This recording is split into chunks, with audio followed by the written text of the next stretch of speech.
ধর্ম একটাই, তার নাম বিবিধ হয়েছে, কিন্তু তাছাড়া আর যদি বলো আরো কোনো ধর্ম আছে, বলে না, কিন্তু ধর্ম একটাই, সনাতন। আর ধর্মের বিপরীত যদি কিছু থাকে তার নাম অধর্ম। বলো না গো রাধে রাধে। তার নাম কি? অধর্ম। এই যে সনাতন মানেটাই তো কিছু জানেন না আপনি, কিছুই জানেন না। আর আপনি আমাদের সনাতন ধর্ম মানে কি সেটা আপনি আমাদের ব্যাখ্যা দিচ্ছেন। সনাতন ধর্ম কাকে বলে আপনি কি জানেন? আপনি কিছুই জানেন না, আপনি তো হচ্ছেন মূর্খ। পৃথিবীতে কয়টি ধর্ম আছে আপনি কি জানেন? আপনি জানেন না। আমার কাছে শুনুন, আমার কাছে পৃথিবীতে 4000 ধর্ম আছে। আপনি একটি মূর্খ লোক, আপনি একটি পাগল লোক, আপনার ধর্ম সম্পর্কে কিছুই জানা নেই। আপনি হিন্দু নামের কলঙ্ক, আপনি হিন্দুদের ভুল বুঝাবেন না।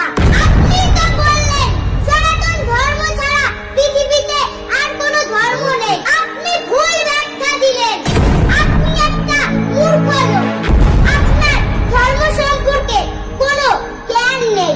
আমি আপনাকে হুঁশিয়ার করে দিয়ে যাচ্ছি, আপনি মানুষকে ভুল বোঝাবেন না। শুনুন, আমি একটা কথা বলছি, পৃথিবীতে কোনো ধর্মই ছোট নয়। আপনি একটি বাজে লোক, আপনি একটি খারাপ লোক, আপনি ধর্মের ভুল ব্যাখ্যা দিচ্ছেন। এই যে আমি একটা কথা বলে যাচ্ছি, যারা মন থেকে ধর্ম করে তারা কোনো ধর্মকে আঘাত করে না এবং ছোট করে না। আপনি একটা ভণ্ড লোক, আপনার ধর্ম সম্পর্কে কোনো অভিজ্ঞতা নেই। পৃথিবীতে ধর্ম বলতে একটাই ধর্ম আছে, সেটা হলো মানব ধর্ম। আমি যদি বলি সনাতন ধর্ম সবচেয়ে থেকে নষ্ট ধর্ম, খারাপ ধর্ম, আপনি কি বলবেন? হ্যাঁ, ইয়েস, আমি কি বলছি একটু মন দিয়ে শুনবেন।